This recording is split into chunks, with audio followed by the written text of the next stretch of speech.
أعوذ بالله من الشيطان الرجيم بسم الله الرحمن الرحيم يدبر الأمر من السماء إلى الأرض ثم يعرج إليه في يوم كان مقداره ألف سنة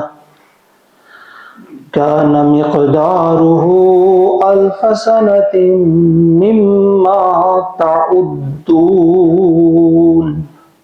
صدق اللہ العظیم۔ پانچویں آیت ہے یہ سورۃ السجدہ کی۔ 4 آیت کا ہم نے کل مطالعہ کیا تھا۔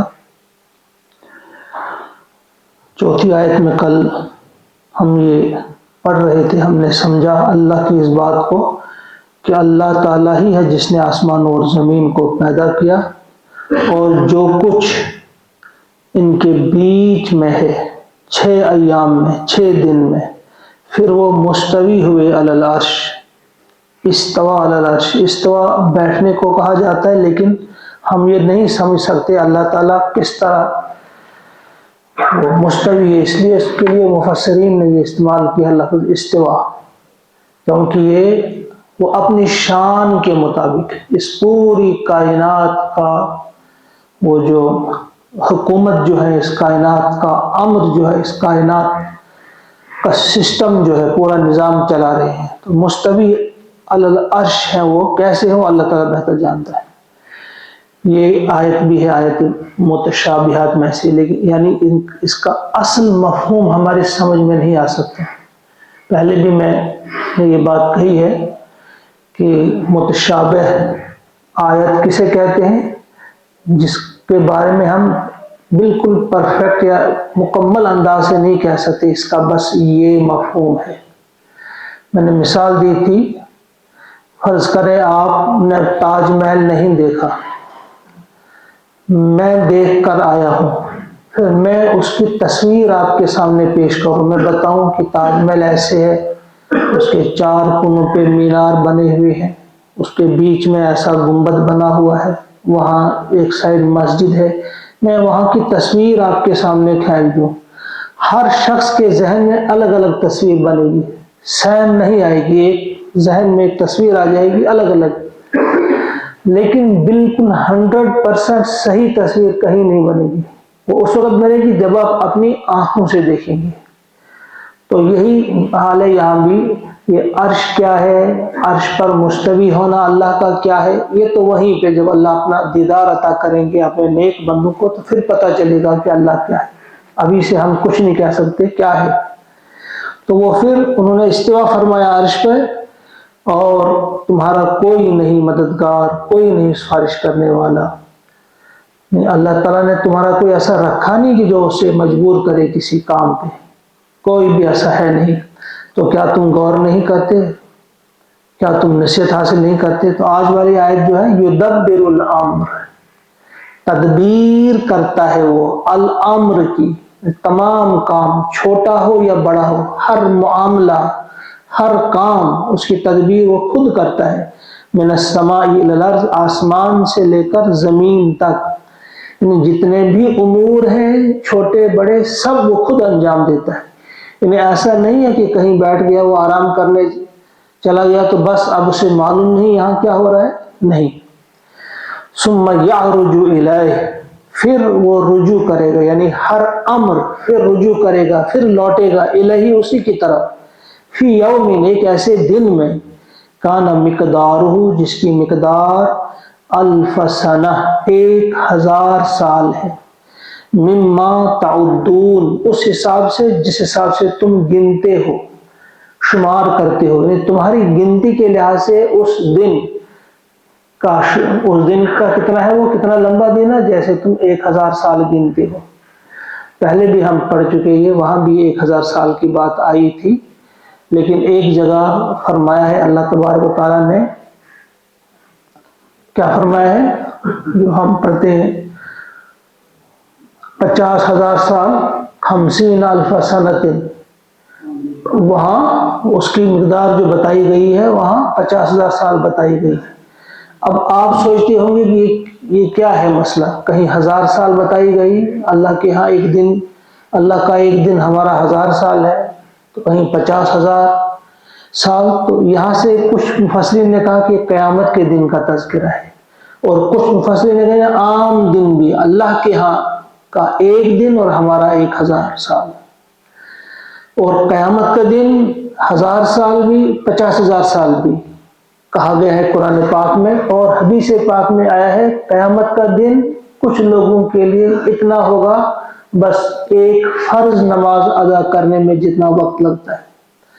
اب پھر محدثین نے اس کو کس طرح سے سمجھایا ہے کہ یہ کیا مسئلہ ہے، اس میں کیا آپس میں کوئی تضاد ہے؟ تضاد نہیں ہے، بلکہ یہ ہے کہ جو جتنا بڑا باغی ہوگا، اللہ کا نافرمان ہوگا، غدار ہوگا، اللہ تعالیٰ کی نمک حرامی کی ہوگی، جتنا بڑا وہاں گناہ گار ہوگا اس کے لیے وہ دن اتنا ہی بڑا ہوگا، اس کے لیے 50,000 سال کا ہوگا کٹے کافر کے لیے۔ ایک گناہ گار ہوگا اس سے جو کم تھوڑا ہوگا، کسی کے لیے 10,000 سال کا بھی ہوگا، کسی کے لیے 20 کا بھی، کسی کے لیے 1,000 سال کا، کسی کے لیے اس سے کم بھی۔ اور جو نیک ہوں گے، نیک بخت ہوں گے، جنتی لوگ ہوں گے، اللہ کے پیارے ہوں گے، ان کے لیے وہ دن ہوگا بس ایسا جیسے ایک فرض نماز میں جو آپ کو ٹائم لگتا ہے اتنا لگے گا۔ تو اب یہ دن کیا ہے، یہ الگ الگ کیا ہے، اس کی بھی مفسرین نے لکھا ہے کہ یہ دن یہ کیسے ہے، کہیں 1000 سال کا کہا، کہیں 50,000 سال کا۔ تو کہا یہ آج کے اس دور میں یہ چیز زیادہ سمجھنا کوئی مشکل نہیں ہے۔ جیسے آج ہم سمجھتے ہیں کہ ہمارے یہاں بھی مارس جو ہے، اگر ہمارے یہاں 365 دنوں کا ایک سال ہے تو مارس جو ہے وہاں پہ 687 دنوں کا ہے، جوپیٹر پر ہے 12 سال کا ایک دن، زحل پر ہے 29 سال کا، اور پلیٹو پر ہے 248 سال کا۔ یہ کیوں؟ کیونکہ ان کو سورج کے گرد چکر کاٹنے میں اتنا ٹائم لگتا ہے۔ وہاں بھی دن کی مختلف ہے، کتنے دن کا وہاں ایک دن ہے، اتنے دن کا وہاں ایک دن ہے۔ تو یہ کوئی ایسی چیز نہیں ہے کہ خلاف عقل یا جس کو ہم سمجھ نہ پائیں گے۔ جب یہاں یہ ہوتا ہے، یہاں ہم دیکھتے ہیں کہ کس سیارے پر، کس ستارے پر کتنے دنوں کا سال یا کتنے گھنٹوں کا سال، ہمارے ہاں 365 دنوں کا سال، کس طرح سے یہ بدلتا رہتا ہے۔ تو وہ والا زمانہ وہاں تو کچھ اور ہی ہے، وہاں تو ہم سمجھ بھی نہیں سکتے، وہاں تک ہماری ذہن کی رسائی بھی نہیں آ سکتی۔ لیکن مختصر یہ اللہ تعالیٰ ہمیں سمجھا رہے ہیں اس بات کو، ہم نے ذہن میں یہ بٹھانی ہے بات کہ ہر فیصلہ اور ہر معاملہ جو ہے، ہر تدبیر جو ہے، جو بھی کام کرتا ہے اللہ تبارک و تعالیٰ ہی کرتے۔ ذالک عالم الغیب والشہادہ، وہی ہے غیب اور ظاہر کا جاننے والا، یعنی صرف اور صرف مکمل علم جو غیب کا ہے اور ظاہر کا ہے وہ صرف اللہ کو ہے، کسی اور کو نہیں ہے۔ اور ہے وہ العزیز الرحیم، وہ غالب بھی ہے، مہربان بھی ہے۔ الذی احسن کل شیء خلقہ، وہ ہے جس نے خوب بنایا ہر شے کو، خلقہ جو اس نے پیدا کی، یعنی اللہ نے جو بھی چیز بنائی وہ خوب بنائی، بہت ہی بہتر بنائی، بہت ہی حسین بنائی۔ وہ بدأ خلق الانسان، اور ابتدا کی اس نے انسان کی پیدائش کی، من طین، مٹی سے، گارے سے۔ یہ جو بات فرمائی گئی ہے، اللہ تعالیٰ نے جو چیز بھی بنائی ہے بڑی حسین بنائی ہے۔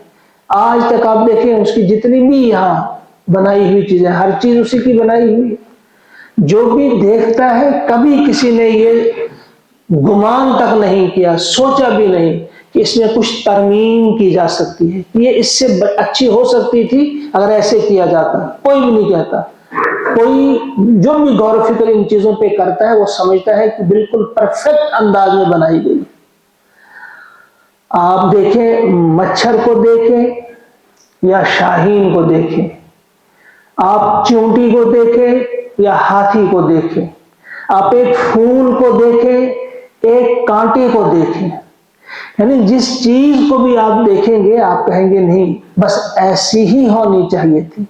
کسی نے آج تک یہ نہیں کہا ہاتھی کو بنایا ہے یہ اس رنگ کا نہیں ہونا چاہیے تھا، یہ اگر سرخ ہوتا تو زیادہ اچھا لگتا، کوئی نہیں بول سکتا، وہ بہتر سے بہتر جو اس کا رنگ ہو سکتا تھا وہی۔ انسان کی آنکھوں کے بارے میں، انسان کے کان کے بارے میں کوئی نہیں کہہ سکتا کہ نہیں، کان اگر اس جگہ کی بجائے سامنے ہوتے اور آنکھ اس جگہ کی جگہ اس جگہ ہوتی، کوئی نہیں کہتا کہ یہ اس کے لیے موزون ترین جگہ اگر تھی تو یہی تھی، ناک کے لیے موزون ترین جگہ اگر تھی تو یہی تھی۔ انسان کس قسم کا بنا ہے؟ دو ہی ٹانگیں اس کی انتہائی موزون ہے اور خوبصورتی اسی میں ہے۔ اور جانور کے لیے، گائے اور بھینس یا گدھے کے لیے کوئی نہیں کہتا کہ نہیں، اگر 4 کی جگہ 3 ٹانگیں ہوتی بہتر تھا، کوئی نہیں کہتا۔ گویا اللہ کی جو بھی تخلیق ہے، جو بھی اس نے یہ چیز بنائی ہے، پرفیکٹ انداز سے بنائی ہے، اس سے بہتر تصور نہیں کیا جا سکتا۔ اور یہ جو ہے یہ مضمون سورہ ملک میں بھی ہم پڑھیں گے، اس میں بھی یہ چیز ہے کہ اگر آپ دیکھیں گے سمرجی البصر کرتین ینقلب الیک البصر خاسئا وہو حسیر، کہیں آپ تھوڑا سا بھی کوئی اس میں کمی نہیں پائیں گے۔ آسمانوں کو دیکھیں آپ، اسی لیے حضور علیہ الصلوۃ والسلام سورہ السجدہ اور سورۃ الملک رات کے وقت تلاوت کیا کرتے تھے اکثر، تو یہ ان کے مضامین ملتے بھی ہیں۔ بہرحال فرمایا اللہ تعالیٰ نے جو چیز بھی بنائی انتہائی حسین بنائی، بہت ہی خوب بنائی، اچھی بنائی۔ اور انسان کی پیدائش جو ہے اس کا آغاز کہاں سے کیا؟ مٹی سے کیا۔ پہلی بار جب انسان کو بنایا تو گارے سے بنایا، ثم پھر جعل بنایا نسلہ اس کی نسل، من سلالہ خلاصے سے، من ماء مہین حقیر پانی کے خلاصے سے، یعنی اس کے بعد اس کی نسل چلائی آگے، پھر مٹی سے نہیں، پھر جو حقیر پانی ہے وہ نچوڑ ہے، آپ سمجھو جو بھی پورے جسم کا نچوڑ ہے، اس میں سے کس طرح سے اللہ تعالیٰ نے اس کو سط بنا کہیں گے، ہم خلاصہ کہیں گے، نچوڑ کہیں گے، تو وہ کیا ہے؟ ایک پانی کا قطرہ ہے، وہ بھی حقیر یعنی بے قدر پانی ہے، اس سے اس کی نسل آگے چلائی۔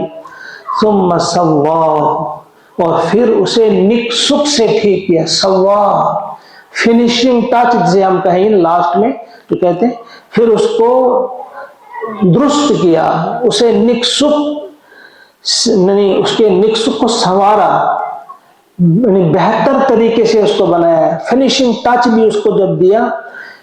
ثم سواہ، پھر اس کو ٹھیک طرح سے اس کے اعضاء کو ٹھیک کیا، ونفخ اور پھونکا، فیہ اس میں، من روحہ اپنی روح، وجعل اور بنایا، لکم السمع تمہارے لیے کان، والابصار اور آنکھیں، والافئدہ اور دل، شعور۔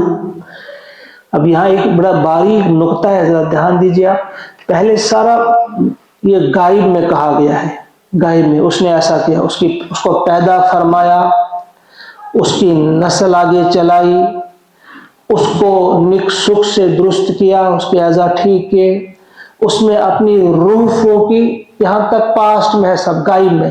اب اچانک یہاں مخاطب میں، وجعل اور تمہارے لیے، لکم السمع، وجعل لکم السمع اور تمہیں کان دیے، والابصار اور تمہیں آنکھیں دی، تمہاری آنکھیں بنائیں، والافئدہ اور تمہارے دل۔ یہ کیا؟ دراصل یہاں جو سب پاسٹ میں ہی تھا، جب روح کی بات آئی، جو ہی روح کی بات آئی کہ اس میں روح پھونک دی، اب یہ وہ بن گیا، یعنی روح والی ایک مخلوق بن گئی۔ اب اس سے مخاطب ہو کر اللہ نے کہا پھر تمہیں دیے، یعنی اب یہ اس قابل بنا کہ اس سے خطاب کیا جائے، روح۔ یہ ہم نے پیچھے بھی پڑھا تھا کہ روح، جب ہم سورہ مومنون کی ایک آیت پڑھ رہے تھے، مومنون میں ہے یہ کہ وہ نطفہ، پھر علقہ، پھر مضغہ، وہاں پڑھی تھی نا وہ والی آیت ہم نے، تو یہ ہم نے پہلے بتائی اس ایک حدیث پاک کی روشنی میں، وہاں کی انسان کہ ماں کے رحم میں پہلی اس کی شکل ہوتی ہے، 40 دن تک یہ نطفے کی شکل میں رہتا ہے، پھر 40 دن کل علقہ کی شکل میں، پھر 40 دن تک یہ مضغہ کی شکل میں، یہ 120 دن بنتے ہیں۔ اس کے بعد اس حدیث پاک کی روشنی میں پھر اس میں روح ڈالی جاتی ہے، یعنی تب تک بھی جان تھی اس میں، جان الگ چیز ہے، روح الگ چیز ہے۔ جان تو تب تک بھی تھی، اسی لیے تو یہ بڑھ رہی تھی، تو 120 دن تک بھی اس میں جان تھی، لیکن روح نہیں تھی۔ روح کب ڈالی گئی؟ جب یہ 120 دن کا پہنچا، 4 مہینے کا، اس وقت اس میں روح پھونکی جاتی ہے۔ تو جب یہاں روح پھونکی، اس کے بعد فوراً خطاب بدل گیا، اس کے بعد فرمانے لگے اب پاسٹ نہیں، اب یہ غائب نہیں، تھرڈ پرسن نہیں، اب اس کو مخاطب یعنی سیکنڈ پرسن سمجھ کر اللہ تعالیٰ نے فرمایا تمہیں دیے، وَجَعَلَ لَكُمُ السَّمْعَ تمہیں کان دیے، وَالْأَبْصَارَ اور تمہیں آنکھیں دی، وَالْأَفْئِدَةَ اور دل دیے۔ دل، افئدہ دل کو کہیں گے یا شعور کو بھی کہیں گے، وہ عطا کیا اسے۔ قَلِيلًا مَا تَشْكُرُونَ لیکن تم بہت ہی کم شکر کرتے ہو، یعنی تم کم ہی شکر کرنے والے ہو۔ قلیلا ما تشکرون، یہاں جو چیزیں گنائی گئی ہیں یعنی کان اور آنکھ، اکثر قرآن پاک میں انہی چیز کا زیادہ تذکرہ ہے، اسی چیز کے، حالانکہ اس کے علاوہ بھی جو ہمارے سینسز ہیں، یہ ناک بھی ہے جو سونگنا ہے یا ٹچ کرنا ہے، یہ بھی ہے لامسہ جسے آپ کہتے ہیں، لیکن تذکرہ زیادہ اسی کا کیا ہو کہ انہی کے ذریعے زیادہ ہم اللہ تعالیٰ کی معرفت حاصل کر سکتے ہیں، آنکھ سے دیکھ کر اور کان سے سن کر بہت کچھ ہم حاصل کر سکتے ہیں۔ لیکن یہ چیزیں دی ہمیں صرف اس لیے نہیں دی تھی جب ہم ان سے وہ کام ہی نہیں لیتے جو کام لینا چاہیے تھا۔ دیکھیں آج آپ دیکھیں جو ایمان والے بھی ہیں، باقی لوگوں کو چھوڑیے، آپ جن کا ایمان ہی نہیں وہ چھوڑیے، لیکن ایمان والے بھی آنکھوں سے وہ کام نہیں لیتے جو لینا چاہیے تھا، کانوں سے وہ کام نہیں لیتے جو لینا چاہیے تھا۔ گویا عمل سے ہم یہ ثابت کر دیتے ہیں کہ تو نے ہمیں انسان کیوں بنایا، ہمیں کتا بنانا چاہیے تھا۔ کتا بڑا بخیل ہوتا ہے، عربی میں جو مثال دی جاتی ہے، اگر کسی کو بخیل کہنا ہو کہتے ہیں ابخل من کلب، یہ کتے سے بھی زیادہ بخیل ہے۔ گویا جب ہم بخیلی کرتے ہیں تو اس وقت عملی طور ہم کہتے ہیں کہ ہمیں انسان کیوں بنایا، ہمیں تو کتا بنانا چاہیے تھا۔ جب ہم شہوت کے پیچھے بھاگتے ہیں، بے حیائی اور بے شرمی کے کاموں کے پیچھے بھاگتے ہیں، اس وقت گویا ہم عملی طور پہ کہتے ہیں ہمیں کوئی حیوان بنانا ہوتا جن کے پاس کوئی حیا نہیں ہوتی، وہ سرعام بے حیائی اور بے شرمی کے کام کرتے ہیں، ہمیں تو نے انسان کیوں بنایا۔ اسی طرح سے ہم کھانے پہ ٹوٹ پڑتے ہیں، صرف کھانے کی فکر، تو اس وقت بھی ہم گویا عمل سے یہ ثابت کرتے ہیں، ہمارا عمل بولتا ہے اس وقت کہ ہمیں حیوان بنایا جانا چاہیے تھا، تو نے انسان ہمیں کیوں بنایا۔ لہذا بار بار ہمیں ان باتوں پر دھیان دینے کی بہت زیادہ ضرورت ہے کہ ہم کانوں سے قرآن زیادہ سنیں، اللہ کی باتیں، اللہ کے نبی علیہ الصلوۃ والسلام کی باتیں، صلح کی باتیں، ایک دوسرے کو فائدہ پہنچانے والی باتیں، محبت کی باتیں سنیں، نفرت کی باتیں نہیں، بغض اور عداوت کی باتیں نہیں، دشمنی کی باتیں نہیں، گالم گلوچ نہیں، غیبت نہیں، اور وہ فحش قسم کے گانے نہیں، بلکہ قرآن پاک کی تلاوت سنیں۔ اسی طرح سے آنکھوں سے زیادہ قرآن کو دیکھا جائے، زبان سے بولا جائے، زیادہ سے زیادہ اچھی باتیں بولی جائیں، قرآن بولا جائے۔ اللہ سے دعا ہے، بس 9 آیات کافی، آج آیت نمبر 9 تک ہم نے کمپلیٹ کیا۔ اللہ سے دعا ہے کہ ہم سب کو توفیق عطا فرمائے کہ وہ ہم سمجھیں ہمارے کرنے کا کام کیا ہے۔ اللہ تعالیٰ نے جو ہمیں اشرف المخلوقات بنایا ہے، اکثر مخلوقات سے افضل بنایا ہے، تو ہمیں ہمارے کام بھی ہونے چاہیے افضل ہی، بہتر ہی۔ اللہ تعالیٰ آج تک کی ہماری جو غلطیاں ہیں وہ معاف فرما دے، اور ہمیں اب صحیح معنی میں دین حق پر چلنے کی توفیق عطا فرمائے، ہمیں وہ شعور عطا فرمائے کہ ہم سمجھیں اس قرآن کی عظمت کو، اور اس کو سمجھنے کے بعد اس پر عمل کرنے کی بھی ہمیں توفیق عطا فرمائے۔ اللہم اجعل القرآن ربیع قلوبنا ونور ابصارنا وشفاء صدورنا وذهاب همومنا وغمومنا سبحان ربک رب العزة عما یصفون وسلام علی المرسلین والحمد للہ۔